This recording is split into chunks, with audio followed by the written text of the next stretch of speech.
Presidential Broadcast Service. Radyo Pilipinas. Radyo Publiko Ng bagong Pilipinas para sa bagong Pilipino. Naghahatid ng mahahalagang balita at impormasyon na guugnay ng pamahalaan sa sambayanan. Tulay sa himpapawid ng serbisyo publiko. Radyo Pilipinas. Radyo Publiko. Ang boses ng Pangulo. Sa Iloilo, Radyo Pilipinas. 585 AM. Oras sa Radyo Pilipinas, Philippine Standard Time, las 9:07 sa aga.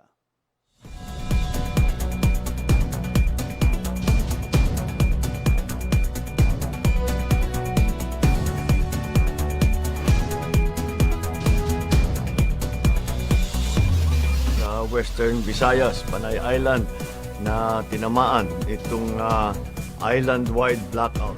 Ang pagsulod mo gid sa Maasin watershed. Pinaka-purpose nila ini para sa operation nato. We have that in collaboration with the Department of I am Health. again standing up. Mapiktahan ang ila freedom of expression. Sa Office of Civil Defense naman po. Balita, issue, kag iban pa. Diri sa Radyo Pilipinas. Radyo Publiko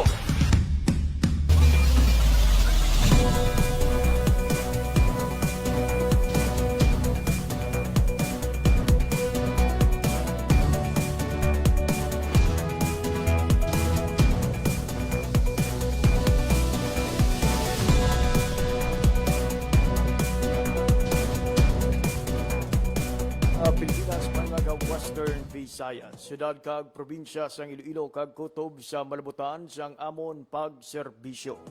Di kaman gabahin sang kalibutan nagahatag kami sa katuhuran.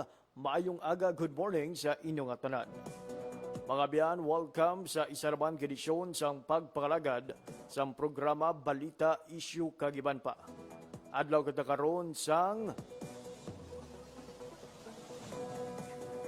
Miyerkules, Pebrero 11, tuig 2026. Mga biyan, ini na ikaduha sa apatanan ka Miyerkules karon nga bulan sang Pebrero tuig 2026. Sa kinaandaan, mga ingkopod ninyo, tub-tub alas 9:55 sa bunga aga, ako ang inyo alaga, JP Hervas. Sa aton mga sukitag paramati all over Western Visayas, provinces of Aklan, Antique, Capiz, Guimaras, kag Iloilo, subong sa aton mga kauturan sa Negros Occidental. Good morning, good morning, good morning. Ginatamyo-tamaan sa isa kamedayad nga aga ang tanan nga mga overseas Filipino workers and Filipinos living abroad nga nagupod sa aton nga pagpakalagad pinaagi online. Ang pagpangalagad sa palatuntunan, balita, issue kag iban pa. Mabatian live sa 585 kHz sa lisuan sang inyong mga radyo. Subong man sa aton official Facebook page, ang Radyo Pilipinas Iloilo.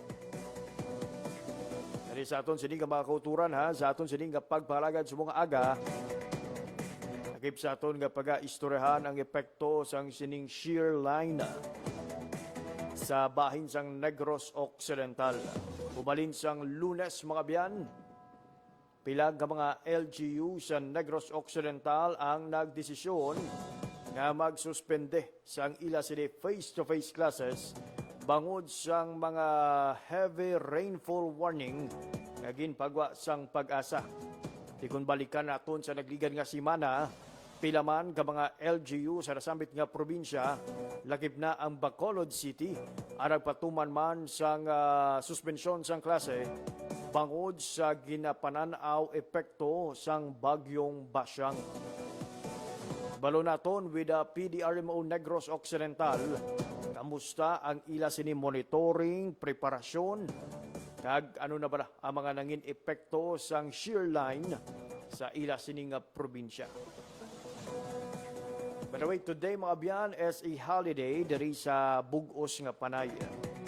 Subong adlaw sang Pebrero 11, gira sa ulog, ang Evilio Javier Day.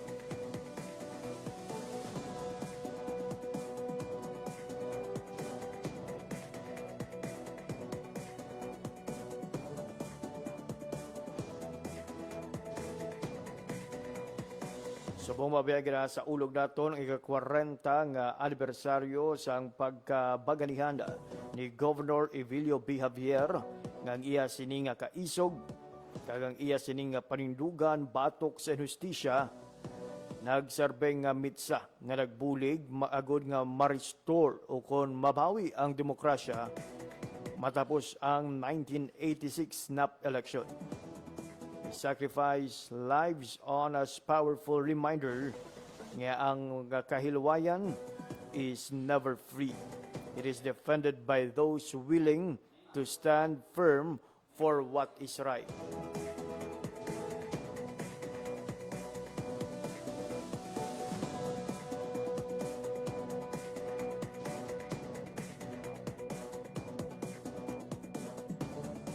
Oras sa Radyo Pilipinas, alas 9:12 sa aga. Sa sining oras, mga biyan, pamakian naton ang mensahe ni Presidente Ferdinand R. As of Marcos December of Jr. last year, we have a classroom shortage that kinds of alternative ways that we can immediately close this yawning gap. Because we cannot wait another 5 or 10 years to ensure that every student has a comfortable classroom. So we have initiated this partnership with the local government units. That is one of our strategies. We are changing the system because the process that we have now is much too slow. With this initiative, we can take a big bite out of that gap. And under this partnership, the DepEd will set technical standards, provide designs, and supply the funding for these classrooms. On the other hand, the LGUs will take the lead in their procurement and actual construction. Ang kakaiba nito, yung mga governor, naintindihan nila ito. Madalas ang national government nagbibigay sa inyo ng additional function, pero walang pondo.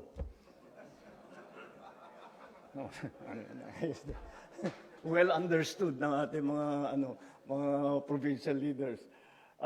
Ito hindi. We are doing quite the opposite. You are being given an additional function. It is a function that you have actually asked for. Pero kami ang magbababa ng pondo sa inyo. So yung pondo ng DepEd, ang pondo ng DepEd para sa classroom doon sa lugar ninyo, imbes na idadaan pa sa national government hanggat maaari, basta't kaya naman ng LGU, karamihan naman ng ating probinsya ay kayang-kaya magpatayo ng classroom, ay sa inyo na ida-download ang pondong yan. Para nakakatiyak naman tayo. Ang sabi ko nga sa kanila, sa lahat, sabi ko, paano yan? Baka magka-problema ulit sa Ghost Project at saka sa substandard. Sabi ko, hindi ubra yan pagka sa LGU. Hindi uubra yan. Dahil ang tao mismo ang kaharap ninyo. Pagka hindi maganda ang gawin ninyong trabaho, sisitahin kayo. Araw-araw kayo, gabi-gabi kayo kakatukin sa bahay ninyo. Sasabihin, ayusin ninyo yung problema. Kaya't malakas ang loob ko na magiging maayos lahat ng ating gagawin. So, by giving the LGUs greater role in the implementation, we streamline the process, we reduce delays, and move faster in building schools that our children need. For students, it means classrooms will be completed sooner. For our teachers, it translates to a safer, a more conducive environment that they can teach in. And for parents, this gives them peace of mind knowing that their children are learning in better facilities. Dahil talagang, kung titignan natin, tinutulungan natin ang mga teacher, nagdagdag tayo ng guro, at nagdagdag para mabawasan ang kanilang mga administrative duty. Marami tayong ginagawa to supply mga equipment, mga computer, mga whiteboard, kung ano-ano pa. Kung walang classroom, wala ring mangyayari. Kaya't kailangan talaga na gawan natin ng paraan upang mapabilis ang construction ng ating mga silid-aralan. This partnership supported, of course, in the 2026 GAA. This program has been allocated 85.39 billion pesos for basic education facilities.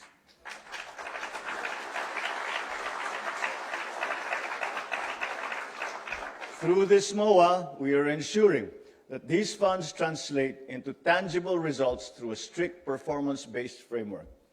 More importantly, there will be no final turnover without a written validation from the DepEd to confirm that the project meets our standards.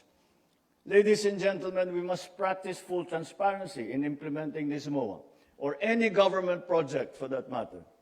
The challenges that hound our education sector are immense. But now, we have the opportunity to correct at least part of those problems to help our students learn in a better environment. So the first tranche of the nationwide classroom construction program, we have programmed 9.6 billion pesos for this new program.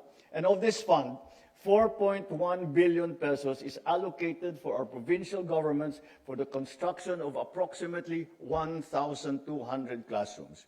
The DepEd will also procure about 2,800 prefab classrooms with an estimated value of more than 5 billion pesos. In total, the first tranche will deliver 4,000 new classrooms nationwide, which we hope will directly improve the daily learning and teaching experience. The DepEd is also working on PPP partnership schemes to help build the classrooms that we need to bring us closer to bridging this gap. Ngunit, upang maihanda ang ating mga mag-aaral sa hamon ng mundo, kailangan din natin pagtuunan ng pansin ang pagkakaroon ng sapat na koneksyon ng internet sa ating mga paaralan. Sa kasalukuyan, halos 34,000 pampublikong paaralan na may connectivity na sa internet. Ganun pa man, meron pa rin mga paaralang wala ring koneksyon at mayroong ding umaasa lamang sa mobile data. Hangad natin makonekta ang mahigit 14,000 paaralan, kabilang ang mga unserved at saka underserved schools, lalo na sa mga malalayong lugar. Kasabay ng pagbubuti ng ating mga pasilidad at koneksyon sa internet, pinapalakas din natin ang mga learning recovery program para sa ating mag-aaral. Sa ilalim ng ARAL program, nakikita na natin ang pagbuti ng kakayahan sa pagbasa at pagkatuto ng mga bata. Kaya pinapalawak pa natin ito. It's only the beginning. We will continue to provide all the support that our children need. Mga kababayan, naniniwala ako na kapag nagtutulungan ang pambansang pamahalaan at ang lokal na pamahalaan, mas malinaw, mas mabilis, at mas ramdam ng mamamayan ang resulta, lalong-lalo na sa edukasyon. And that is why I have pledged that for the remainder of this administration, we will prioritize, first priority will be education.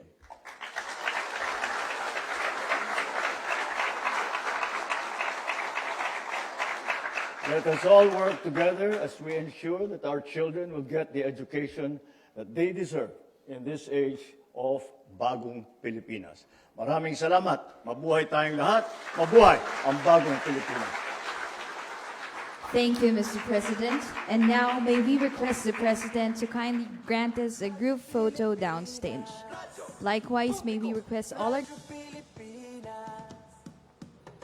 There you have it, Mabian, ang naging mensahe ni Presidente Ferdinand R. Marcos Jr. kadungan sa iyang pagpanguna sa Constructing Our Future Memorandum of Agreement signing sa tunga sa Department of Education and provinces for a nationwide classroom building at the Heroes Hall in Malacanang Palace on February 11, 2026. Sa nasabit nga seremonya, ginpakita ni President Marcos Jr. ang signed agreement marking a coordinated national and local effort para pabaskugon ang public education infrastructure. Ang MOA nag-formalize ang nationwide partnership agon nga mapadasig ang classroom construction kag masolusyonan ang nagapadayon nga kakulangan sa classroom sa bugos nga pungsod. Sidalom sa agreement, ang local government unit will carry out the construction, rehabilitation, and improvement of classroom within their jurisdiction, including procurement and on-site implementation in accordance with national standards. Samtang, DepEd will identify priority schools, issue standard classroom designs and technical specifications, kag magabantay man sa proseso pinaagi sa plan review, validations and completed works, kag compliance checks on safety accessibility, and quality standards. Ang DepEd kag ang LGU buligay man sa pagpondo, sa pagmonitor, kag sa mga long-term maintenance supported by regular financial and physical accomplishment reports, key performance indicators, and public disclosure measure para mapabilin ang transparency, accountability, kag timely project completion. Ang ining partnership mga biyan nag-complement sa existing National School Building Program, aligning national standards with local implementation capacity, enabling faster project delivery. Kag, this agreement highlights the administration's commitment to expanding access to safe, resilient, and high-quality learning environments for Filipino learners nationwide. So ini nagapakita mga biyan sa nga panibag-o nga mga pagtinguha sa aton nga administrasyon nga mapabaskog pagid ang sektor sang edukasyon sa aton nga pungsod. Sa iya kay na mensahe ginhatagan ni Presidente Marcos Jr. sa nako nga igtalupangod ang nasambit iya nga sektor. To the point that he mentioned as a remainder sa iya sining nga term o kung sa mga nabilin nga inadlaw sa iya nga termino, obrahon niya nga numero 1 nga prioridad ang edukasyon. Kadamo sa mga good news sa bahin sa aton sining nga mga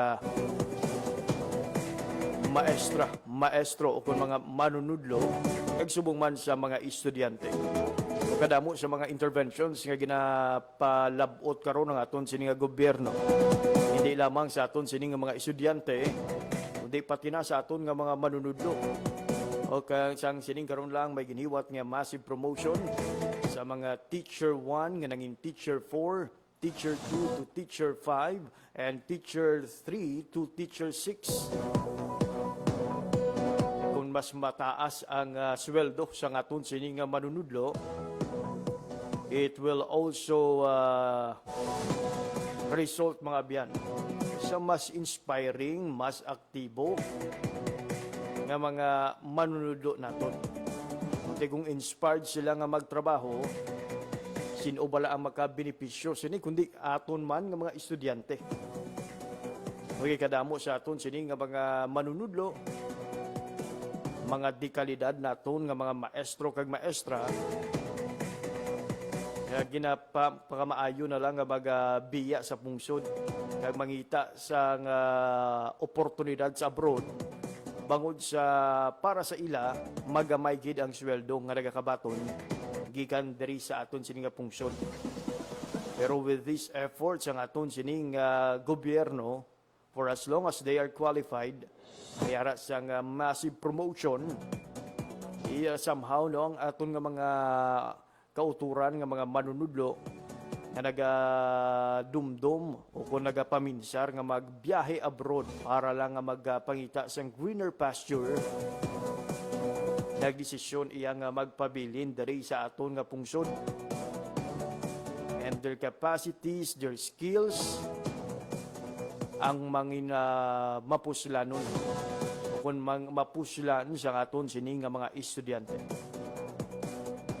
Samtang magluwas dira no bakit antaman ang efforts ng aton sining government pinagi sa paghatag sa SIM cards, the Bayanihan SIM through DICT.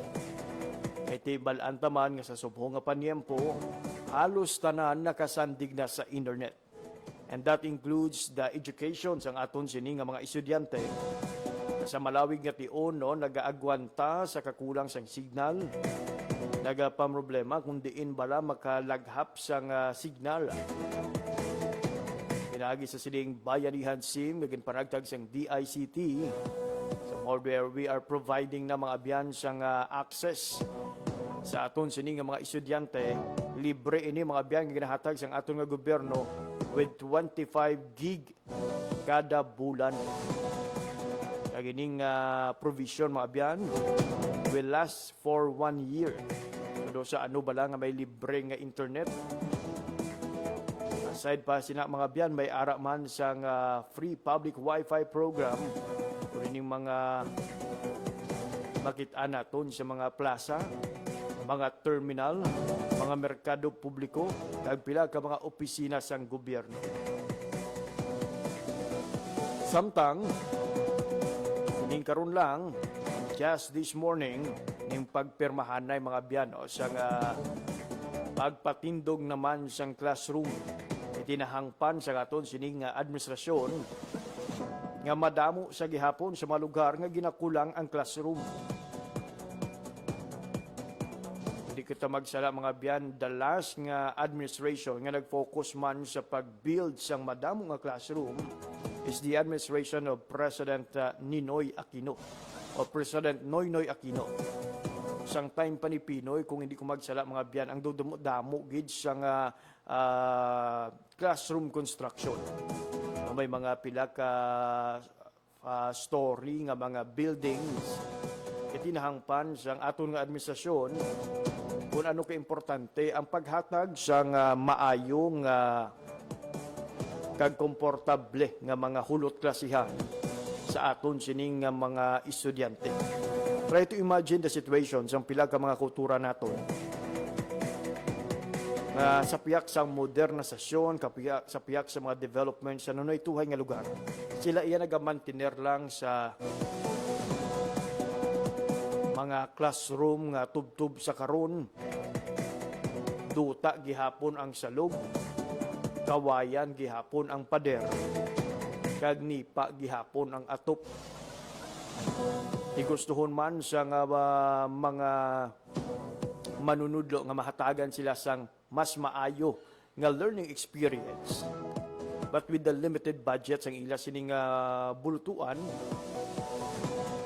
tugangan pagid sa minimal lang nga suporta sa mga alumni kag sang iban nga mga stakeholders, do imposible gid nga mapaubra ang ila sinihandom nga classroom building. Pero with this nga partnership between DepEd and DILG, kung sa diin ang DILG o kung mga local government units na mismo ang magpatukod mga biyan sa classroom alin sa aton sining national government. Makasiling kita mga biyan that soon ang ginaproblema naton nga mga lugar nga tubtub karon wala pa sang disente nga classroom will soon have a more comfortable learning experience. Kabay pa soon mga biyan, wala na kita sa may makita nga mga hulot klasihan nga ila sining nga mga salog ginadanaw o kung may mga buho-buho gihapon nga duta. Huwag na kita sa makitaan nga mga hulot klasihan nga ang ila nga pader ginpang tagpi-tagpi nga kawayan o kun plywood o kun sin. Huwag na kita sa may makita nga hulot klasihan nga ang ila sining mga lamesa halos gabok na. Kag hulot klasihan nga trapal pa ang atop sa baylong maayong roofing mga biyan. Kagabay with these changes sa pagdumala sa mga classroom construction, kabay pa nga wala sa bisan isa nga mangunyadi pagid o kaangay sa mga pila ka mga tawo nga nagpamintaha pa iya. Imbes nga maghatag solusyon sa pagbaha, taubra pa iya nga magpamulsa sang kwarta sang banwa. Ambal gani ni former Governor Evilio Javier nga ginasaulog naton subong iya nga kadlawan.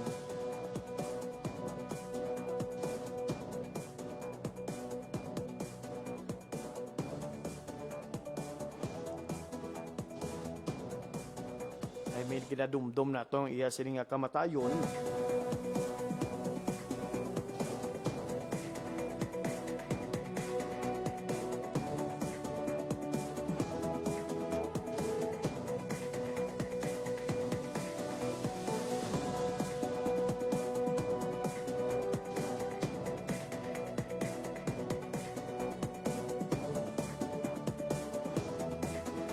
ang politika bukot burugasan, bukot paranoblion.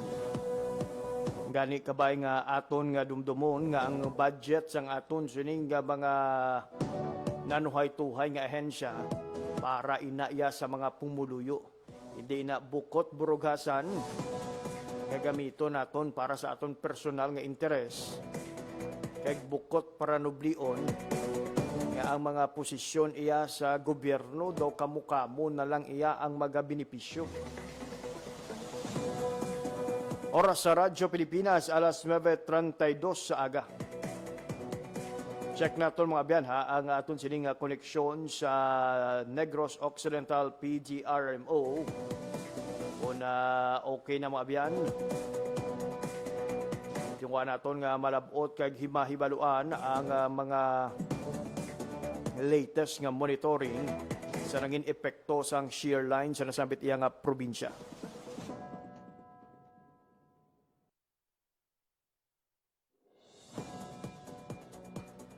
Oras sa Radyo Pilipinas, alas 9:33 sa aga. Sa sining oras mga abyan, kaupo naton sa piyak nga linya ang Deputy Chief sa Negros Occidental PGRMO, si Sir Bryle Larry Sr. Sir Bryle, good morning. Yes, Sir JP. Good morning sa imo. Subong man sa tanan niyo tagpalamati. Sir Bryle, kamusta kamusubong dira sa Negros Occidental with this effect of shear line? Yes, Sir JP, no. So kagapon naka-experience gid kami, no. Ginpaidalom kami gani sa red rainfall warning o kon heavy to intense rains gid. Tina-monitor gid namon nga ang kabubusan gid, no, sang Negros Occidental naka-experience gid mabunok nga ulan. Halin siyang aga, pakadto na siyang gabi. May man ta mga LGUs, Sir JP, no, nga nag-conduct siyang preemptive evacuation antes pa, no, antes pa nga magtuga ang pagtaas man sa tubig. So subong sir, kamusta ang inyo sining nga sitwasyon dira? Ongoing pa bala ang mga pag-ulan sa nunay tuhay nga kabanwahanan kag syudad sa Negros Occidental? This morning sa JP, no, doon nagtahaw-tahaw na, no, sinigani nga morning nagpakita naman, no, si Haring Araw. Although may ara sa gyapon mga parts nga cloudy, partly cloudy to cloudy, pero wala na kami siyang may na-monitor nga pag-ulan, no, sa Negros Occidental, Sir JP. Sir Bryle, you mentioned earlier nga kahapon nabatsagan gid ang mabunok nga pag-ulan with a red rainfall warning nga ginpagwa sa Pag-asa. May mga area sir nga naka-record o kung nakabalhag sang pagbaha o kung pagtaas ang level sang tubig? Yes, Sir JP, no, may ara kita na monitor nga actually 2 days ni Sir JP, alin ni siyang isang Monday nga pag-ulan-ulan. So ang all throughout the duration naka-record kita mga flooding incidents sa Silay, sa Talisay nag-flooding man. Tapos may ara kita mga numerous, no, nga mga landslide incidents nga minor man lang, minor landslide incidents sa Tubuso, nga ara man ta sa DSB kag Tubuso kag DSB, Sir JP, naka-record kita landslide incidents. Na-mention mo man sir kaina nga may ara sang preemptive evacuation o kung pag-asaylo sa mga residente nga posible maapektuhan. Maybe no sir, do you have the numbers? Pila ba na sir ang nangin apektado sang sining shear line dira sa Negros Occidental?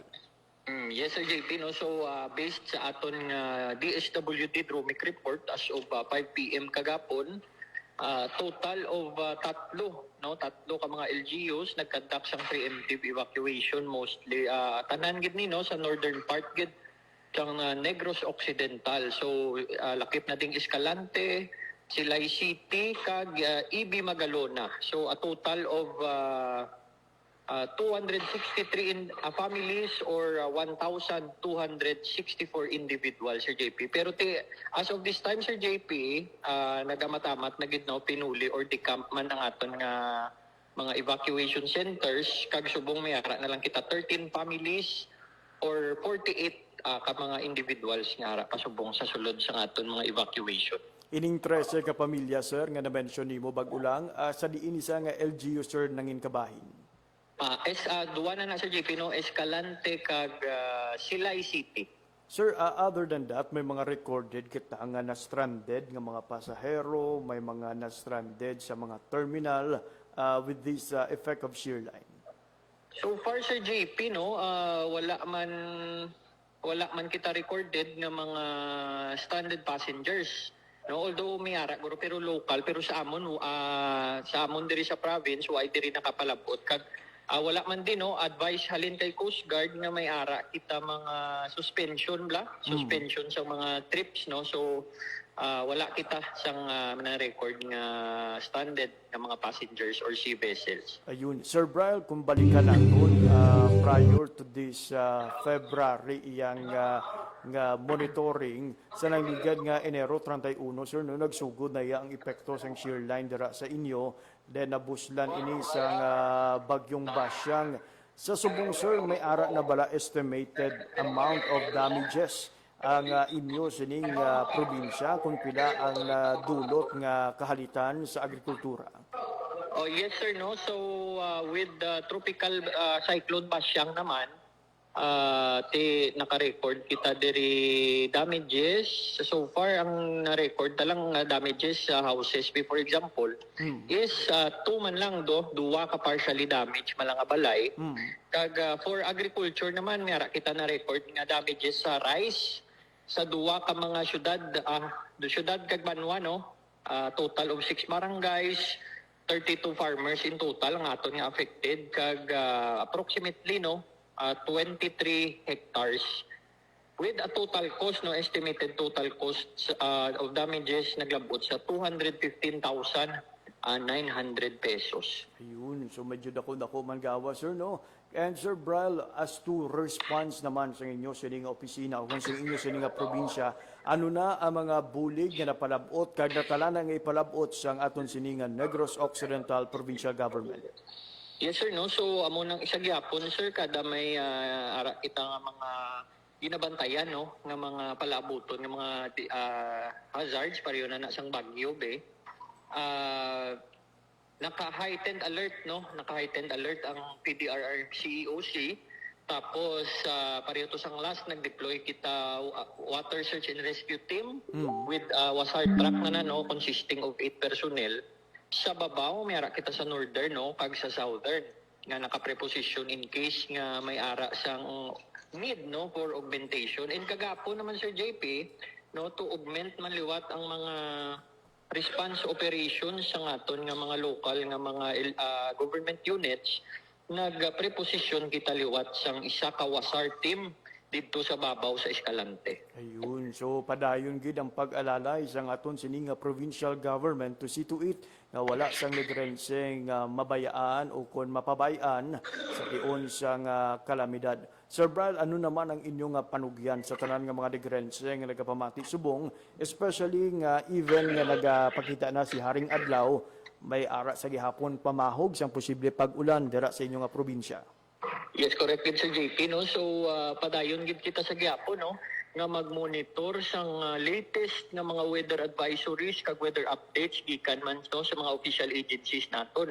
Kay wala pa man natapos ang tig-ululan, February pa sa gyapon no. So may ara gid kita gina-expect gyapon nga mga pag-ulan hasta sa tapos bulan. So padayon nga pag-monitor sang weather updates kag mapatiyon ta ang aton mga local authorities when in times no nga kinahanglanon naman liwat mag preemptive evacuation para sa aton safety no kag para man malikawan nato ng mga nagkalain-lain nga mga casualties kag likawan na lang nato no magulo aligmat na lang ang mga pumuluyo naton sa mga low-lying areas, coastal areas, sa mga posible nga mga flash flood kag para naman no sa aton mga mountainous areas or mga upland barangays ulo aligmat man kita sa rain-induced landslide nga pwede matabo sa ato. Ayun, Sir Brian, palagas ko na lang, nalipat ako magpamangkot. May mga LGUs pa bala subong nga nag-declare ang suspension of classes bangod sa sining shear line? Yes, Sir JP. So as of this morning, no, naka-record kita for a while, Sir JP. May again, more than 10 LGUs pa ang naka-suspend, no? Sang classes nila sa subong nga adlaw. I see. Well, ask na lang sir no sang mga listahan sina right after this interview. Sir Bryle, for your time and information ginhatag sa Radyo Pilipinas, madamo gid nga salamat kag padayon. Yes, thank you, Gid. Thank you, Sir JP. Good morning and halong man ka modera. There you have it, mga biyan, si Sir Bryle Larry Senyor, ang Deputy Manager sa Negros Occidental Provincial Disaster Risk Reduction and Management Office o kun PDRRMO. Angot sila sining nga monitoring kag panugyan sa aton sining nga mga negrense nga posible naapektuhan sang shear line sa Negros Occidental. So masobra sa 200 ka pamilya o kung masobra sa 1,000 ka individual o kung tawo ang naapektuhan mga biyan ha sang sining shear line sa Negros Occidental nga ang epekto mga biyan nagsugod humalin pa sa nagligad iya nga Lunes. Pero prior to this, kung inyo madumduman, pilaman ka mga lugar sa Negros Occidental ang ginbaha last January 31. Way labot tinamabiyan ha sa nangin epekto naman sang bagyong Basyang. Isang sininga simana, beginning Monday, February 9, tubtub subong ha, February 11, may mga kauturan kita nga pabilin iya sa evacuation center bangod man sang posibleng pagbaha sa ila sininga lugar. So may man-mention kay na si Sir Bryle nga mga lugar nga naka-experience sang pagbaha. Samtang la minor landslide naman ang nagluntad sa bahin sang Tuboso kag Don Salvador Benedicto. Panugyan liwat naton sa aton sining nga magkuturan, padayon kita nga mag-ahalong, mangin alerto, mangin mabinantayon kag padayon nga magsunod sa update sa lakat sang panahon. And speaking of update sa lakat sang panahon, check natin mga biyan ang aton sining nga koneksyon sa Pag-asa kung kamusta ang mangin paniempo sa mga adlaw sang Miyerkules. Shall we expect an improving weather condition? Iti sa mga adlaw mga biyan, as mentioned earlier, nagpakita na ang haring adlaw. Daw na hidlaw man kita, nga makakita sa nga silak sang adlaw, iti humalin sa nagligad nga weekend, mao daw ka tigid ang galom kag pag-ulan-ulan.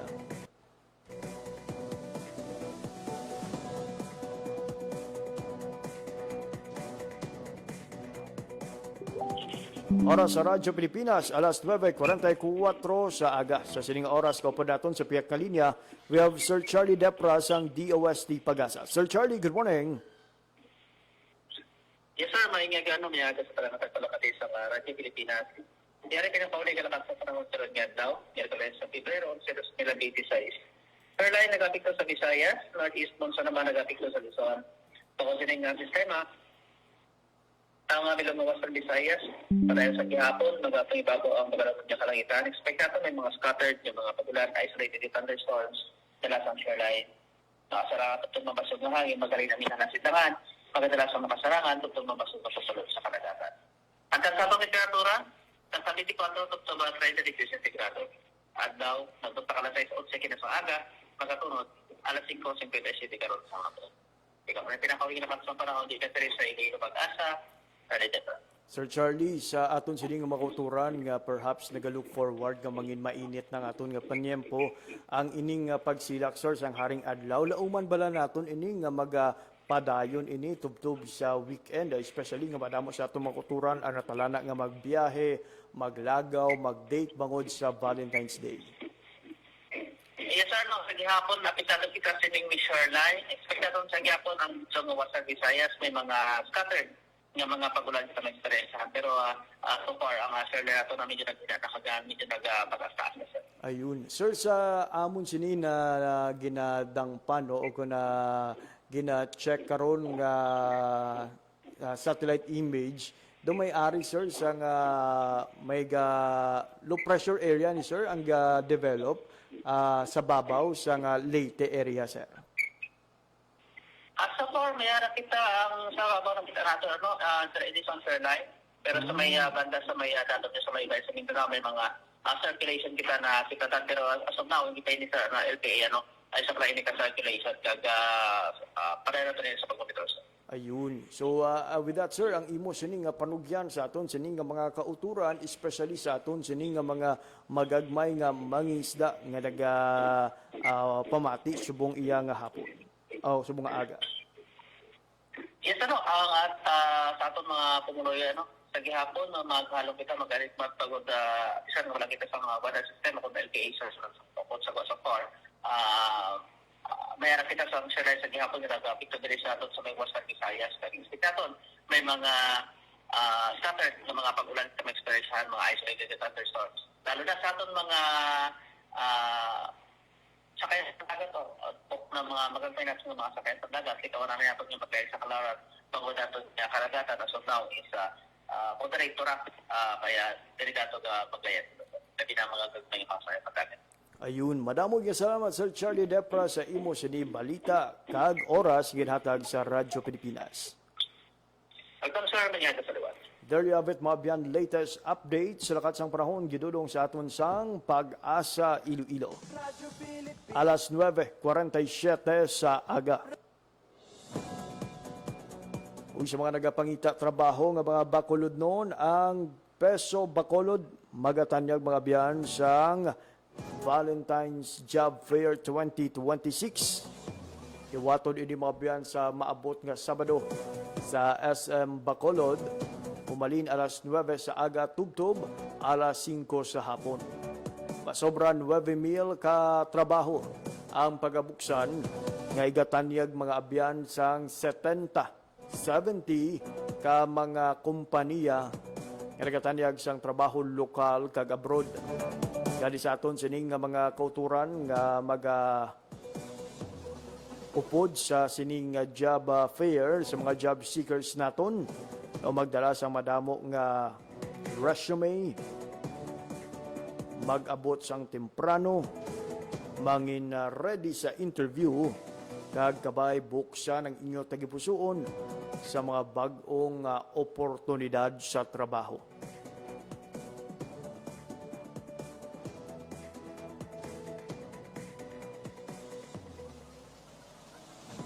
Ang oras sa Radyo Pilipinas, Philippine Standard Time, alas 9:49 na sa aga.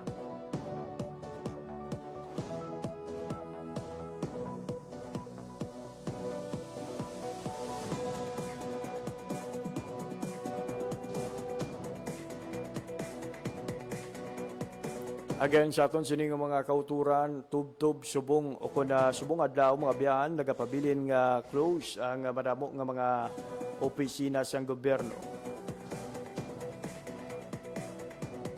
Nibangod sa pagsaulog sa Evilio Javier Day. Naginakabig nga isa ka special non-working public holiday sa probinsya sa Antique, Capiz, Aklan, kag Iloilo sa sa Republic Act number 7601. So don't worry mga biyan, ang trabaho magaparumbalik buwas nga adlaw tubtub sa adlaw sang Biyernes kag sa maabot naman nga Martes. That's February 17. Iwato naman mga biyan ang Chinese New Year. So another holiday o kuno pahuway naman para sa aton sining nga mga kauturan, especially sa mga opisina sa gobyerno. Philippine Standard Time, alas 9:50 sa aga. Kabay sa aton sining nga mga politiko, o kabay nga inyong dumdumon ha, ang nangin dinalan ni Governor Evilio Javier Day. O kung ni Governor Balita. No nga ang politika bukot burugasan, bukot paranoblion. Loka timely sang sining reminder sang anay gobernador. Di subong gidaduso sang aton nga mga mamalida ang pagpasar sang anti-political dynasty bill. Na isa man sa ginakabig nga prioridad nga measure ni President Ferdinand R. Marcos Jr. Kita naton ang epekto sang dinastiya. Kita naton ang epekto sang pasa-pasa lang nga posisyon. Tiuna mga abyan. Nung ipasa ang anti-political dynasty kag mahatagan ang mas madamo nga Pilipino nga may ikasangkol, may ihibalo, kag may prinsipyo nga magpangalagad kag magdala sa matudtuod nga pagbago sa aton nga pungsod. Enough with those traditional politicians. Inang bata ka pa lang sila nagapungko, natubuan ka na sang uban, sila gihapon ang nagapungko. Kag apisar sang malawig nga tion nga pagpangalagad, ang dalan, merkado, bulutuan, kag mga proyekto sang banwa daw drawing sa gihapon.